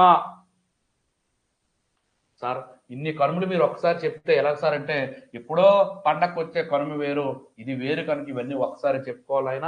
సో జల్ఫిలా కనుమ లాసా టిబెట్, గ్యాంగ్టక్ సిక్కిం, కలింగపాంగ్ వీటిని కలుపుతుంది. అంటే మన దేశంని టిబెట్ ని కలిపేది ఏది సార్ అంటే జల్ఫిలా కనుమ అండి. మన దేశాన్ని టిబెట్ రాజధాని లాసా అండి. తెలుసు కదా, టిబెట్ అంటే అంత బౌద్ధ గురువులే ఉంటారు. దలైలామా తెలిసింది కదండి. దలైలామా గ్రంథం ఫ్రీడమ్ ఇన్ ఎగ్జిల్ అనే గ్రంథం. ఆ గ్రంథంలో అద్భుతంగా చైనా ఎలాంటి దురాక్రమణ చేసింది, 1959లో టిబెట్ ని చైనా ఆక్రమించిన తర్వాత జరిగిన పరిణామాలన్నీ కూడా వివరించారు. సో మోస్ట్ ఇంపార్టెంట్ జల్ఫిలా కనుమ లాసాని గ్యాంగ్టక్ ని కలుపుతుంది. చాలా ఇంపార్టెంట్. ప్రపంచంలో అత్యంత ఎత్తైన పీఠభూమి లాసా పీఠభూమి టిబెట్. ప్రపంచంలో అత్యంత ఎత్తైన పీఠభూమి. అలాగే బొమిడాల పురుసు అరుణాచల్ ప్రదేశ్ అని చెప్పాం. అరుణాచల్ ప్రదేశ్ లో తవాంగ్ అని. అలాగే ఇక టిబెట్ లో తవాంగ్ కాదు, యాక్చువల్ అరుణాచల్ ప్రదేశ్. మేము గుర్తుంచుకోండి, టిబెట్ ని అరుణాచల్ ప్రదేశ్ ని కలుపుతుంది బొమిడాలా. ఓకే, ఇది కూడా 1962లో చైనా భారత యుద్ధంలో ఈ బొమిడాలను కూడా మూసేసాం, మరలా దీన్ని రీఓపెన్ చేసాం. ఎందుకంటే యుద్ధ సమయంలో ఈ కనుమలు ఉంటే ఆ మార్గం గుండా వాళ్ళు వచ్చేస్తారు భారత్లో. నెక్స్ట్ అయిపోయింది సార్. మరి ఎప్పుడో ఎదురు చూస్తున్న శివాలిక్ పర్వతాలు. ఇక్కడికి మాత్రమే మనం ఇవన్నీ ఈ శివాలిక్ పర్వతాలు అంటే ఈరోజు ఏవైతే నివాస ప్రాంతాల్లో ఉన్నాయో అవే. అంటే ఇప్పుడు ఇవి పెద్దగా హిమాలయాలంత ఎత్తైనవి అవేమి ఉండవు, జనరల్ గా ఉంటాయి. శివాలిక్ పర్వతాలు అన్నది శివాలిక్ కొండలు అన్నారు. కొండలు ఈ రోజు మన తిరుపతి కొండలు ఇలాగంటామా, అలాగనమాట. కొండల్లాగే ఉంటాయి ఇవి, నివాసానికి అనుకూలంగా ఉంటాయి. ఇవి మన సాధారణమైన ప్లేస్. సో వీటి అందుకే బాహ్య హిమాలయాలు లేదా పర్వత పాద హిమాలయాలు అంటే ఆ పర్వతాల కింద కాలు మార్గంలో ఉండేవి అనమాట. సో కిందగా ఉండేవి శివాలయాలు. ఇవన్నీ సాధారణమైనవి, ఎందుకంటే సాధారణంగా మన నివాస ప్రాంతాల్లోనే ఉంటాయి. సో ఇవి ఏ కాలంలో ఏర్పడ్డంటే పోస్ట్ ప్లియోసిన్ యుగంలో ఏర్పడ్డాయి. ఒక్కో యుగంలో ఏర్పడ్డాయని చెప్పాను కదా, ఇది కూడా. మరి ఇవి సరాసరి ఇటు 1700 మీటర్లు చూసుకోండి. అది 6100, తర్వాత ఇది 4500 అయితే ఇది కేవలం 1500 మీటర్లు. కొండలు సార్ ఒక విషయం, ఒక కొండ పర్వతం అవ్వాలంటే 900 మీటర్ల కంటే ఎక్కువ ఉంటే పర్వతం అవుతుంది యాక్చువల్ గా ఆ యొక్క పర్వత అధ్యయనం ప్రకారం. అయితే ఈ మాత్రం 1500 మీటర్లు ఉంటాయి, అందుకే శివాలిక్ పర్వతాలని పిలుస్తాం. కానీ ఎక్కువగా కొండలు గుట్టల్లా ఉంటాయి అన్నమాట ఇవన్నీ కూడా. అయితే మోస్ట్ ఇంపార్టెంట్ మన కొండల్లో ఏవైతే అడవులు ఉన్నాయో అటువంటి అడవులు ఇక్కడ ఉంటాయి, పెద్ద అడవులు ఉండవు. ఉష్ణమండల ఆకురాలు అరణ్యాలు అంటారు చూడండి. సాధారణంగా ఉండే అడవుల్లో ఎక్కువ ఉష్ణమండల ఆకురాలు అడవులు, ఈ మన కొండలు ఉంటాయి కదా, అవన్నీ కూడా ఉష్ణమండల ఆకురాలు అరణ్యాలు అంటాం. అలాగే ఈ యొక్క మోస్ట్ ఇంపార్టెంట్ శివాలిక్ కొండలు ఏ శిలలతో ఏర్పడ్డాయి అడుగుతాడండి, చాలా important. Himadri granite means gneiss, Himachal అవక్షేపక శిలలే. కానీ శివాలిక్కు కాంగ్లామరేట్ సున్నపరాయి ఇసుకరాయి, చాలా ఇంపార్టెంట్. కాంగ్లామరేట్ సున్నపరాయి ఇసుకరాయి శిలతో ఏర్పడినవే శివాలిక్ కొండలు. చాలా ఇంపార్టెంట్ సార్ శివాలిక్ కొండలు. ఎందుకంటే గ్రూప్ 1లో రాసేటప్పుడు అన్ని ఒక ఆర్డర్లో రాసుకోవాలన్నమాట. ఎలా కూర్చుని రాయాలంటే వాడు ఇచ్చిన దాన్ని 10 నిమిషాల్లో కళ్ళు మూసేలో కూర్చుని రాసేయాలి. ఓకే, అందుకే ఇవి నాకు నలిగిపోయి ఉన్నాయి, ఎలాగ మైండ్లో తిరుగుతుంటాయి. అంటే ఆ ఎస్ఎస్ అలా ప్రాక్టీస్ చేసేటప్పుడు అలా నలుగుతూ ఉంటుంటాయి. అందుకే గ్రూప్ 1 లాంటి ఎగ్జామ్ ప్రిపరేషన్ చేస్తే ఎందుకు బాగుంటుందంటే ఆబ్జెక్టివ్లో ఇంకా తప్పు చెయ్యం, ఎస్ఏ ప్రాక్టీస్ చేస్తాం కదా, ఆటోమేటిక్గా అది మనకు మైండ్లో ఉండిపోతుంది అనమాట. అలాగని చెప్పి చెత్త చెదారం అంతా రాయడానికి లేదు, అక్కడ కొంచెం క్లారిటీగా రాసుకోవాలి. సరే ఎనీవే పక్కన పెడదాం. ఇవి అన్నీ కూడా తృతీయ మహాయోగస్థలతో ఏర్పడినది అవసరం లేదు, గుర్తుంచుకోండి. ఇవన్నీ ఎక్కువగా చూడండి కొండ చర్యలు విరిగిపడ్డాయి. చూసాం ఉత్తరాఖండ్లో కొండ చర్యలు విరిగిపడిపోయి కొండ చర్యలు ఎక్కువగా ఇక్కడ ఏమంటారు ల్యాండ్ ఫాల్స్ ఎక్కువ జరుగుతుంటాయి సార్. చిన్న భూకంపం వచ్చిన కొండ చర్యలన్నీ విరిగిపడిపోయి అవందరూ కూడా ఎంతో ప్రాణనాశం జరుగుతుంది. భూకంపాలు కూడా ఎక్కువ సంభవిస్తాయి ఇక్కడ. అయితే శివాలిక్ పర్వతాల గురించి మనకి ఎగ్జామ్లో వచ్చిందని పోదాం. అవన్నీ మనకి ఎందుకు సార్, ఎగ్జామ్లో వచ్చేవి మాత్రమే మాకు చెప్పండి, మాకు అంత టైం లేదు, మీరైతే ఏదో చెప్తున్నారు కానీ మాకు ఆకలి వేస్తుంది, టిఫిన్ చేయాలి, మేము ఇంకా బ్రష్ కూడా చేయలేదు అనుకున్న వాళ్ళు ఉన్నారు. సో మీ అందరి కోసం ఇప్పుడు మన ఇంపార్టెంట్ ఎగ్జామ్లో ఇచ్చేవి ఏంటి సార్ అంటే, జమ్మూ కాశ్మీర్లో శివాలిక్ ప్రాంతాలు ఏమంటారంటే మనల్ని ఇబ్బంది పెట్టకుండా జమ్మూ ఖండలనే అన్నారు. సో సంతోషం. అలాగే ఉత్తరాఖండ్ ఉత్తరప్రదేశ్ తెలిసిందే 2000 సంవత్సరంలో వేరుపడింది తప్ప ఉత్తరప్రదేశే కదా. ఉత్తరాఖండ్ ఉత్తరప్రదేశ్ నుంచి వేరుపడింది. జా ఛత్తీస్గఢ్ ఉత్తరాఖండ్ జార్ఖండ్ 1, 9, 15 ఏంటి సార్ 1 2000 సంవత్సరంలో ఏర్పడ్డాయి. November 1 Chhattisgarh, November 9 Uttarakhand, November 15 Jharkhand. చావుజా. సో ఇలా ఉత్తరాఖండ్ ఉత్తరప్రదేశ్ ఒకటే కనుక ఆ రెండింటిలో కూడా ఉండేవి దుధ్వా కొండలు. మోస్ట్ ఇంపార్టెంట్ దాంగు కొండలు. దుధ్వా నేషనల్ పార్క్ ఉత్తరప్రదేశ్లో ఉంది కదా, పులుల సంరక్షణ కేంద్రం దుధ్వా నేషనల్ పార్క్ అంటారు, చాలా ఇంపార్టెంట్. సో మీరు మైండ్ మ్యాపింగ్ ఎలా ఉండాలంటే ఈ దుధ్వా అనే ప్లేస్ ఉత్తరప్రదేశ్ అని వచ్చిందంటే దుధ్వా నేషనల్ పార్క్ కూడా గుర్తుంచుకోవాలి. మళ్ళీ అక్కడ మాకు దుధ్వా నేషనల్ పార్క్ సార్ చెప్పలేదు అనుకోకూడదు. అస్సాంలో కచార్ కొండలు, కచారు, మికిరు ఇవన్నీ కూడా జాతులు, గిరిజన జాతులు అండి. ఆ జాతుల ప్రకారం కొండలు వచ్చాయి. అరుణాచల్ ప్రదేశ్ లో వీటిని మిస్మి డాప్లీ అబోహర్ కొండలు అంటారు. మిస్మి డాప్లీ అబోహర్ గిరిజన తెగలండి అవన్నీ కూడా. సిక్కిం ఆ నేపాల్లో చురియా మురియా గిరిజన జాతులవి. చురియా మురియా వాళ్ళ పేరుని వచ్చేస్తారు ఆ పేరుని. ఇవన్నీ కూడా గిరిజన జాతుల పేర్లు, వాళ్ళ పేర్ల మీద ఈ కొండల పేర్లు పెట్టారు. చురియా మురియా కొండలు వాళ్ళు నివాసంకి ఉంటారు కనుక. అలాగే మిస్మి డాప్లీ అబోర్లు అపటామీలు ఇలా బోల్డంగా ఉంటారు. అబోర్లు అరుణాచల్ ప్రదేశ్ లో ఎక్కువ, అస్సాంలో కూడా ఉన్నారు అనుకోండి. కచార్లు అస్సాం, ఓకే కచార్ కొండలు. నెక్స్ట్ సిక్కిం చురియా మురియా కొండలు. మరి అది అడుగు డైరెక్ట్ బిట్ మీకు ఎలా చెప్పాను, మ్యాచింగ్ ఇచ్చేటప్పుడు 4 అటు 4 ఇచ్చేస్తారు. సరికాంటి సరి, అది మాత్రం గుర్తుంచు. లేదా 4, 4 ఇచ్చి జతపరచండి అంటారు. జతపరచడం వల్ల ఉపయోగం ఏంటంటే 1 రైట్ అయితే అన్ని రైట్ అయిపోతాయి, కానీ 1 ఇబ్బంది పెడితే ఇంకా కేలు కథం దుకాణం బంద్. ఓకే 2 కూడా నాకు నష్టాలు ఉన్నాయి. నెక్స్ట్ మనం చూస్తే ఇంకా 8 ఉన్నాయి చూడండి సార్. 1 మినిట్. డూన్స్ మీకు ఇంతకుముందే చెప్పానండి. డూన్స్ అంటే ఏంటంటే 1 మినిట్. మ్యాప్ అవసరం లేదు లేండి సార్, మీరు అందరూ తెలివైనారు, మళ్ళీ మ్యాప్ ఎందుకు. హిమాద్రి, హిమాచల్, శివాలిక్ కనిపిస్తుందండి, ఇంకా వెయ్యాలి అవసరం లేదు కదా. ఓకే అయితే హిమాద్రికి హిమాచల్కి మధ్య ఉన్న వీటిని ఏమంటామంటే శ్రేణులు అంటాం. పిర్పంజాల్ శ్రేణి, తాల్తౌర్ శ్రేణి ఇవన్నీ కూడా శ్రేణులు. హిమాచల్కి శివాలిక్కి మధ్య, హిమాచల్కి శివాలిక్కి మధ్య, ఈ రెండింటికి మధ్య సమతలమైన లోయలాకారంలో ఉంటూ లోయలాకారంలో ఒక మైదాన రూపంలో ఉండే ఈ సమతల మైదానాలకి ఉన్న పేరు ఏంటంటే డూన్స్ అంటాం. డూన్స్ అంటే సార్ తెలుసు, డెహ్రాడూన్, క్లోటిడూన్, ప్లాటిడూన్ ఇవన్నీ డూన్సే కదా. డూన్స్ చివరి పేరు ఉంటుంది.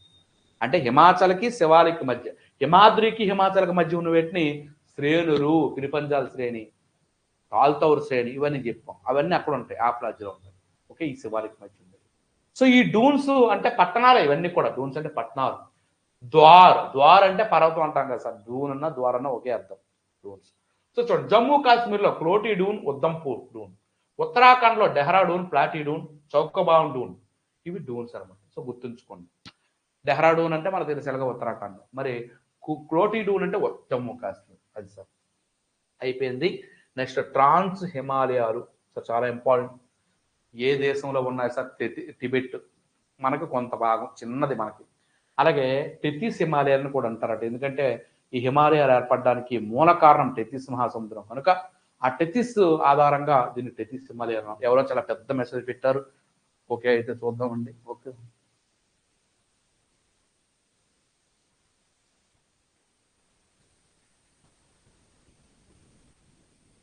థ్యాంక్ యూ అమ్మా, thank you. Way of your explanation excellent. Okay అమ్మా. సేమ్ మెటీరియల్ ఉంటుందమ్మా అక్కడ మనకి యాప్లో, జాగ్రఫీ అని ఉంటుంది అక్కడ చూడండి. Same material. ఓకే అమ్మా. నెంబర్ చూడండి అమ్మా, ఏదైనా అవసరం అనుకుంటేనే చెయ్యండి. నార్మల్గా అయితే టైం వేస్ట్ అయితే 9491601342. ఇదే చాలా మంది అనుకుంటారు సార్కి ఏదైనా పర్సనల్, నాకు పర్సనల్ నెంబర్ అంటూ ఏమీ లేదండి. 2006-7 ఆ టైం నుంచి ఇదే నెంబర్ ఉపయోగిస్తున్నాను. ఎందుకంటే అన్నిటికీ ఒకటే నెంబర్, అన్ని నేను మెయింటైన్ చేయలేదు, అన్నిటికీ ఒకటే నెంబర్. ఇదే నా పర్సనల్ నెంబర్, ఇదే నా ఇన్స్టిట్యూట్ నెంబర్. ఏ స్టూడెంట్ మెసేజ్, మ్యాక్సిమం కాల్స్ నేను లిఫ్ట్ చేయను, కానీ ఎప్పుడైనా సరే మెసేజ్ చేస్తే మాత్రం లిఫ్ట్ చేస్తాను. కాల్ ఇంపార్టెంట్ అనుకుంటే తప్పకుండా లిఫ్ట్ చేస్తాను, ఓకేనా? సో కాల్స్ కూడా తీసుకుంటాను. కొన్నిసార్లు ఇప్పుడు క్లాసులో ఉన్నాను, కాల్ చాలా వస్తాయి, నేను చూడలేను కదా. అలాగే ఏదైనా నాకున్న నా యొక్క జాబ్ డ్యూటీ పరంగా ఎన్నో రకాలైనవి ఉండొచ్చు, అలాంటప్పుడు చూడండి. కానీ మిస్డ్ కాల్ ఉంటే ఖచ్చితంగా చేస్తాను తిరిగి, ఓకేనా? క్లియర్, సరే, ఓకే, అర్థమైందండి.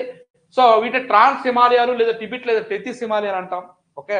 మరి ఇవి ఎలా ఉన్నాయి చెప్పాలి, హిమాద్రికి ఉత్తరంగా, ఓకే? ఒక్కసారి మరొకసారి మ్యాప్ మీకు చూపించేస్తాను చూడండి సార్. ఇది ఇలా ఈసారి ఇలా ఉంటుంది, ఓకే? ఇది ట్రాన్స్ హిమాలయాలు సార్, ఇది హిమాద్రి సార్, ఇది హిమాచల్ సార్, ఇది శివాలిక్ సార్, ఇలా ఉంటాయి. సో ఇవన్నీ నివాస ప్రాంతాలే, ఇవన్నీ కూడా శివాలిక్ మన ప్రాంతాలు. హిమాచల్కి వచ్చేసరికి ఎక్కువగా చెప్పాను కదా, డూన్లు ఇవన్నీ ఇక్కడ ఈ మధ్యలో డూన్లు ఉంటాయి.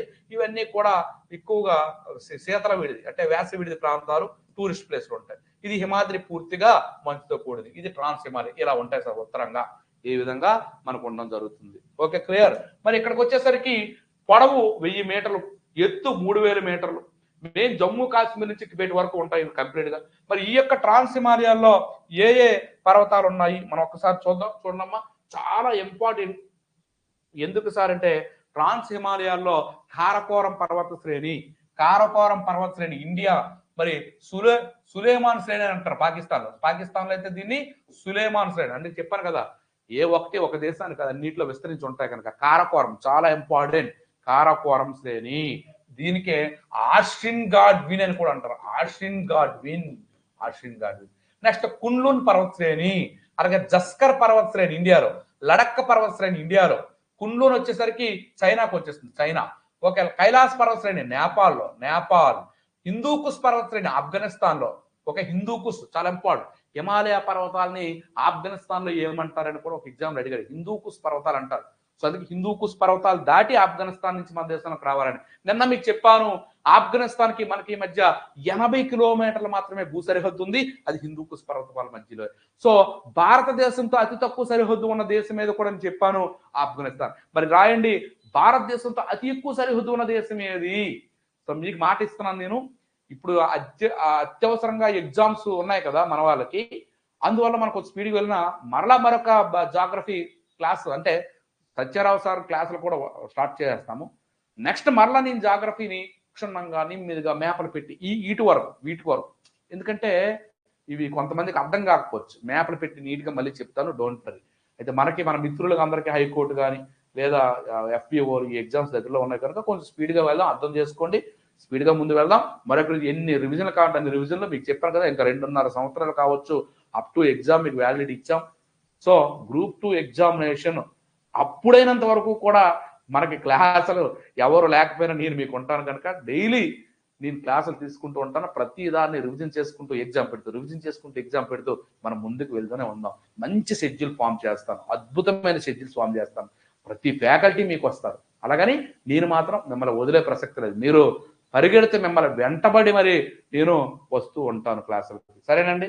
అయితే హిందూకుస్ పర్వతాలు ఇంపార్టెంట్ చెప్పారు కదా, అత్యంత ఎక్కువ చెప్పండి అమ్మా. భారతదేశంతో అతి ఎక్కువ అంతర్జాతీయ సరిహద్దు కలిగిన దేశం ఏది? Very good, Bangladesh, nice. Next అదేవిధంగా టియాన్సాన్ పర్వత శ్రేణి, అలాగే సులేమాన్. టియాన్సాన్ పర్వత శ్రేణి ఇరాన్ అండి, ఇరాన్. సులేమాన్ పర్వత శ్రేణి అంటే పాకిస్తాన్ అండి, పాకిస్తాన్. ఈ విధంగా మనకి ఇవన్నీ ఉన్నాయి. టియాన్సాన్ వచ్చేసరికి చైనాకు వస్తుంది, ఇరాన్ అనేసరికి మరి కొద్దిగా చైనా. సో ఈ విధంగా మనకి పర్వత శ్రేణులన్నీ కూడా ఎక్కడ సార్ ఉన్నాయి అంటే మనకి ఈ పర్వత శ్రేణులన్నీ కూడా ట్రాన్స్ హిమాలయాల్లో ఉన్నాయి. సో ఇక్కడ మోస్ట్ ఇంపార్టెంట్, ట్రాన్స్ హిమాలయాలో ఎత్తైన శిఖరం ఏంటి అని అడుగుతుంది, కారాకోరం. ట్రాన్స్ హిమాలయాలో ఎత్తైన పర్వతం అంటే కారాకోరము. Okay, clear? సో మరి ఇప్పుడు నెక్స్ట్ క్లాసు సారు ఉమా సార్కి ఒంట్లో బాగోలేదు కానీ వస్తామన్నారు. ఒకవేళ రాకపోతే వెంటనే ఈ క్లాస్ తీసుకుంటాను, లేదా అమ్మా నరేష్ గారి క్లాస్ అయినా మీకు షెడ్యూల్ ఇస్తాను. ఈ రోజు నుంచి మీ అందరికీ కూడా మీరు గుర్తుంచుకోండి 1:30 to 2:30 డైలీ నా క్లాస్ ఉంటుందండి. ఇది మాత్రం గుర్తుంచుకోండి. ఉదయం సార్ క్లాస్ కానీ ఉందనుకోండి, నాది ఉండదు కనుక 1:30 to 3:30. అలాగే ఈవినింగ్ ఖచ్చితంగా 2 hours అయినా తీసుకునే ప్రయత్నం నేను చేస్తాను. 7 to 9 ఇలా మనకు దీన్ని బట్టి క్లాసెస్ షెడ్యూల్ బట్టి నేను చేస్తాను. సో 1:30 to 2:30 మాత్రం అందరూ రెడీ అయిపోండి. ప్రతిరోజు కూడా ఈ క్లాస్ ఉంటుంది. ఈ రోజు కూడా ఈ క్లాస్ ఉంటుంది. ఎందుకంటే అత్యంత వేగంగా జాగ్రఫీ మొత్తాన్ని మీకు అందించేయాలి. తర్వాత మోడర్న్ హిస్టరీ కూడా నేను వెళ్తాం. ఎందుకంటే సార్ ఏన్షియంట్ అవన్నీ కవర్ చేసుకుని వస్తున్నాను కనుక మోడర్న్ ఇండియన్ హిస్టరీ ఏ ఉంటే వాటిని నేను ర్యాపిడ్లీ చేసుకుని వెళ్తాను. క్లాసులు అక్కడ ఇన్ని ఉన్నప్పటికీ కూడా మనది అలా కంటిన్యూగా అవుతుంటుంది. Okay sir, clear? అందరికి అర్థమైంది కదండి.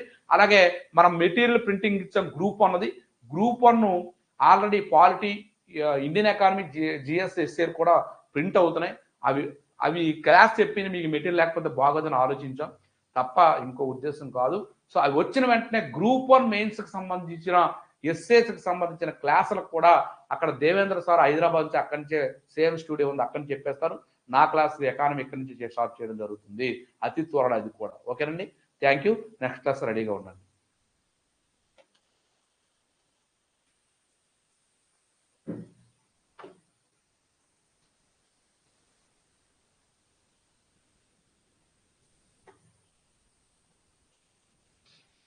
ఓకే అమ్మా సునీత, మీ అమ్మ నరేష్ గారికి చెప్పు, థ్యాంక్ యూ. అతనికి చెప్పు మన క్లాసులు బాగున్నాయి అన్నావు కదా, అది కూడా అతనికి చెప్పు. మరింత మంది స్టూడెంట్స్కి జాయిన్ అయ్యే విధంగా